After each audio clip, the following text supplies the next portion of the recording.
Kalau mau belajar menjadi orang Jawa ya malah baik. Tapi kalau orang Jawa ya harus pakai belajar kepribadian Jawa. Kalau orang asing mau belajar Jawa silahkan. Di sini tidak ada sistem menolak.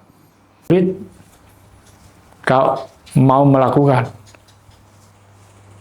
Bangsa apa saja boleh di Indonesia. Makanya semuanya itu datangnya yang dituju itu Jawa. Tapi setelah datang di sini di Jawa, akhirnya beliau ingin menguasai. Ya nggak bisa, kamu orang mana ingin menguasai Jawa ya? Kalau ini anak-anak muda, kalau nggak mau belajar ya hilang, betul. Ya akhirnya negara ini diserahkan orang asing, terus orang Jawa mau nggak mau harus jadi budak karena bodoh. Diarabkan. Kalau sudah mau diarabkan ya kehilangan jati diri seperti Sumatera yang puncak itu, yang sekarang dinamakan Aceh.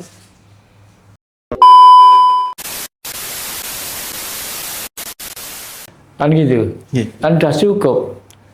Ya tidak mengganggu orang lain. Misalnya sekarang ngosok ngomong-ngomong saja, kalau baca buku aja kalau nggak pakai pengeras mosok nggak bisa masuk di hati. Nah, itu kan bukan mendidik dewasa itu. Nah, itu jadi orangnya sok apa ya? Sok merasa paling penting. Ya. Sok merasa paling penting. Nah, kalau mau belajar menjadi orang Jawa ya malah baik. Tapi kalau orang Jawa ya harus pakai belajar kepribadian Jawa. Kalau orang asing mau belajar Jawa silahkan. Di sini tidak ada sistem menolak. Tapi ya tidak ngajak, gitu loh. Wong kalau datang misalnya orang asing datang di Jawa, yang bisa menjadi syarat perdamaian dunia itu apa toh? Sebetulnya tidak sulit kalau mau melakukan. Bangsa apa saja boleh di Indonesia, di Jawa boleh. Coba sekarang ini, makanya orang Jawa itu dipakai apa ya? Istilah di mana-mana. Karena Jawa itu gudangnya budaya yang adiluhung. Makanya semuanya itu datangnya yang dituju itu Jawa. Tapi setelah datang di sini di Jawa, akhirnya beliau ingin menguasai. Ya nggak bisa, kamu orang mana ingin menguasai Jawa ya? Makanya syaratnya orang asing datang ke Jawa itu kalau kita bisa menjadi orang yang menjadi syarat perdamaian dunia. Kalau datang itu merangkul, jangan memukul. Nah, orang asing datang di Jawa ya harus merangkul, jangan memukul. Kalau memukul ya jadi gontokan, jadi perang.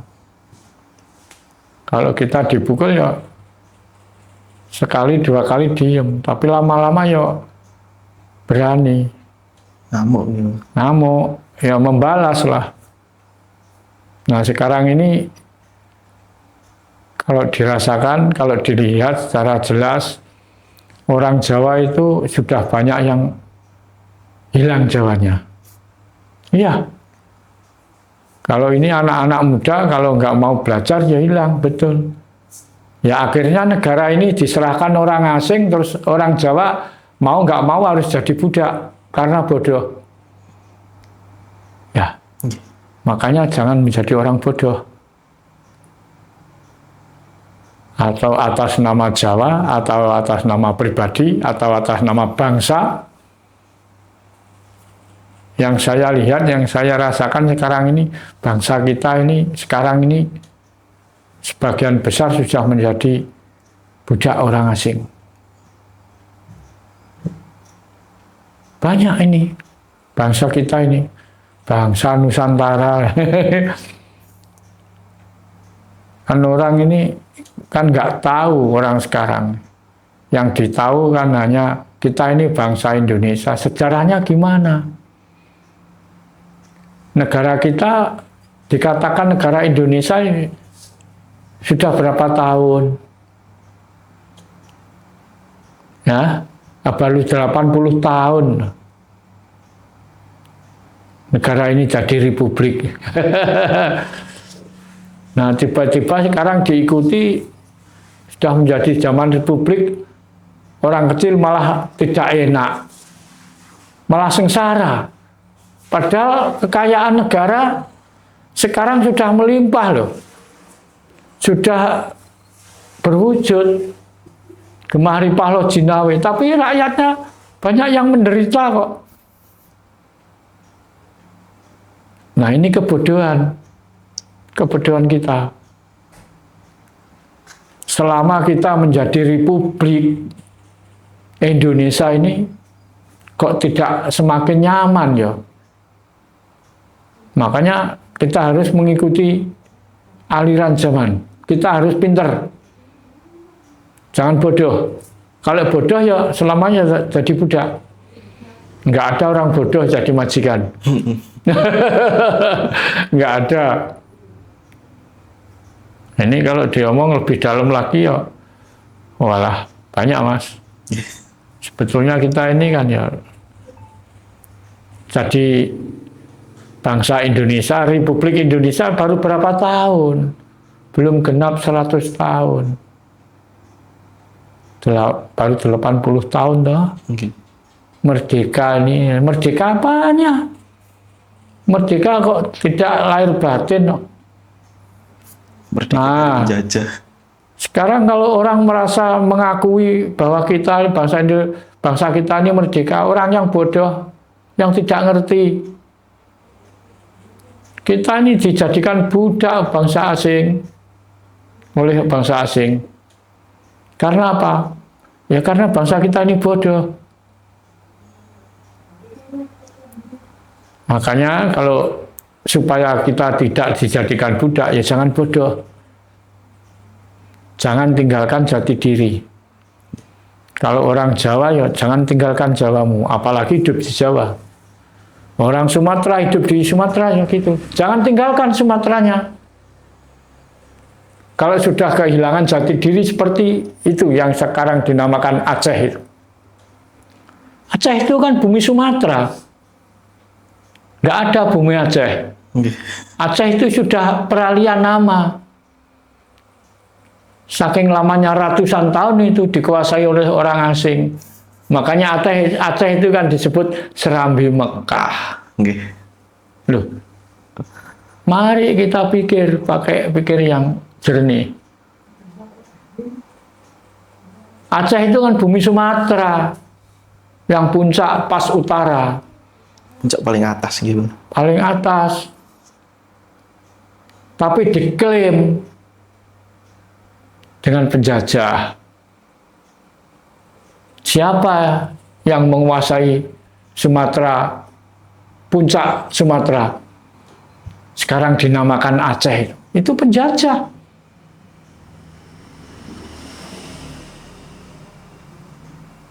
Aceh itu perpaduan dari Arab, Cina, Eropa, India, Belanda. Iya, persenggokolan perdagangan. Akhirnya belum masuk di Jawa, itu di Sumatera dulu. Yang puncak Sumatera itu. Sekarang yang dinamakan Aceh. Makanya orang Aceh itu sudah kehilangan jati diri. Nggak tahu dia itu. Dianggap budaya Arab itu dianggap jati dirinya. Bukan. Suku Aceh yang asli mana? Nggak tahu sudah. Nggak ada. Kalau di Kalimantan suku Dayak masih ada. Makanya orang Dayak jangan tinggalkan Dayakmu. Ya. Orang Batak jangan tinggalkan Batakmu. Jangan mau diarabkan.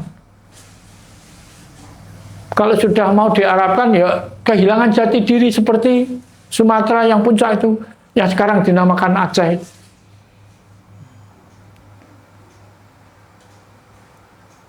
Aceh itu istilahnya pangkalan penjajah itu.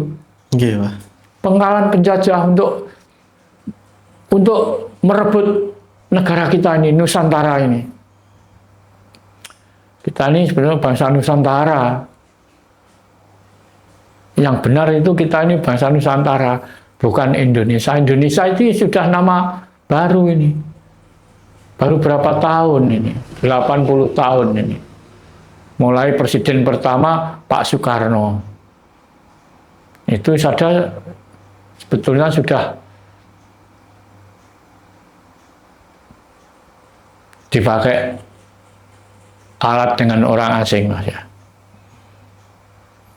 Jadi nama sebenarnya dari Indonesia itu Nusantara. Nusantara.